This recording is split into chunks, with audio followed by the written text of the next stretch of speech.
right, church, it's Wednesday. That means it's time for this week's edition of Wednesday Wi-Fi. How is your divine connection? And I pray that your divine connection today is found to be at full bars of connectivity. Your spiritual senses are highly alert. You're hearing clearly from the Lord. As you can tell from the scenery behind me, I'm not in my normal location, and that's because I'm here in Plymouth, Massachusetts, on a pastoral retreat. It's actually an Assemblies of God ministers retreat where ministers from all over southern New England have come together just for a time of refreshment, of reflection, and connecting with Jesus. So far, it's been incredible. And I do want to give you a little tidbit of information about Plymouth, Massachusetts. It is supposedly the landing spot where the explorers came first. I want to tell you something I learned while I'm here, a little historical fact.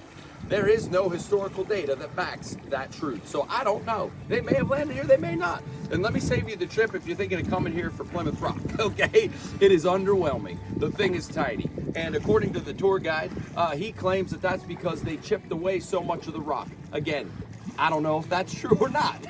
I don't know. I can't back that historically, just like the data about them landing here is not backed historically. But I digress. So we have been talking about what it means to be blessed, and we've talked about all those different components, and we've been in Jesus' sermon on the Mount. And before we kind of get into that, I do want to say, just in regard to getting away on this retreat, that you make sure that you carve out time in your busy lives where you can go and get a reset, a refresh. Don't just always be on the go, go, go. And I know we've talked about the Sabbath in the past, taking that time to be intentional, to disconnect from your phone, disconnect from life a little bit, the chaos of it.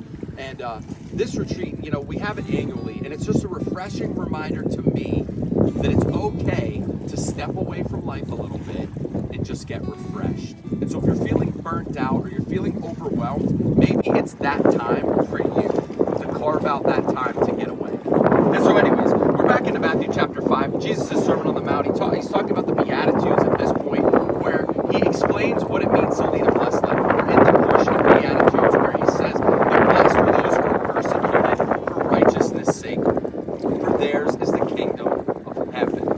Now, thanks be to God, we don't really know what it is to be persecuted. Let me tell you what persecution is not. Persecution is not you posting something on Facebook and having 50 people comment on it back and forth and you feel like they've ruffled your feathers. That is not persecution. When we're talking about persecution, when I think about persecution, I think about the first apostles. Only one died of natural causes. Every other one was martyred. They were killed, murdered for their faith. That is persecution. And the one that actually did die of natural causes, John, they did try to kill him. They boiled him in oil, then they threw him down from a rooftop, but he survived. So they cast him to the Isle of Patmos, where he actually had the revelation of Jesus Christ. And so that's not what persecution is if you think it's what we have in America. But the point is, God forbid it ever come here, but if you do find yourself in a place of persecution, know this, that Jesus says very clearly in no uncertain terms that persecution is the road, or a road, that leads to the kingdom of heaven.